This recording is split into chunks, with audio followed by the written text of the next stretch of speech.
हाय दोस्तों, आइए सुनते हैं एक शानदार और शिक्षाप्रद कहानी। एक कबूतर और एक कबूतरी एक पेड़ की डाल पर बैठे थे। उन्हें बहुत दूर से एक आदमी आता दिखाई दिया। कबूतरी के मन में कुछ शंका हुआ और उसने कबूतर से कहा कि जल्दी चलो, उड़ चलते हैं, नहीं तो ये आदमी हमें मार डालेगा। कबूतर ने लंबी सांस लेते हुए इत्मीनान के साथ कबूतरी से कहा, भला उसे गौर से तो देखो तो सही, उसकी अदा देखो, उसका लिबास देखो, चेहरे से शराफत टपक रही है। ये हमें क्या मारेगा, बिल्कुल सज्जन पुरुष लग रहा है। कबूतर की बात सुनकर कबूतरी चुप हो गई। जब वह आदमी उनके करीब आया तो अचानक उसने अपने वस्त्र के अंदर से तीर कमान निकाला और झट से कबूतर को मार दिया और बेचारे उस कबूतर के वही प्राण फेंकेरू उड़ गए।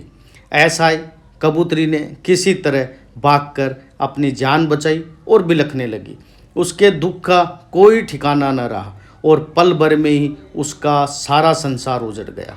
उसके बाद वह कबूतरी रोती हुई अपनी फरियाद लेकर राजा के पास गई और राजा को उसने पूरी घटना बताई। राजा बहुत दयालु इंसान था। राजा ने तुरंत अपने सैनिकों को उस शिकारी को पकड़कर लाने का आदेश दिया। तुरंत शिकारी को पकड़कर दरबार में लाया गया। शिकारी ने डर के कारण अपना जुर्म कबूल कर लिया। उसके बाद राजा ने कबूतरी को ही उस शिकारी को सज़ा देने का अधिकार दिया और उससे कहा, तुम जो भी सज़ा इस शिकारी को देना चाहो दे सकती हो और तुरंत उस पर अमल किया जाएगा।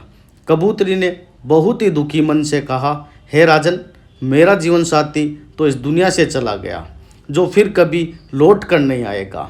इसलिए मेरे विचार से इस क्रूर शिकारी को बस इतनी ही सज़ा दी जानी चाहिए कि अगर वो शिकारी है तो उसे हर वक्त शिकारी का ही लिबास पहनना चाहिए। यह शराफत का लिबास वह उतार दे, क्योंकि शराफत का लिबास ओढ़कर धोखे से घिनौने कर्म करने वाले सबसे बड़े नीच होते हैं, धोखेबाज होते हैं। साथियों, इस कहानी से हमें यह शिक्षा मिलती है कि हमारे आसपास भी ऐसे बहुत से लोग मिल जाएंगे जो शराफत का ढोंग करते हैं, बल्कि वो होते नहीं हैं।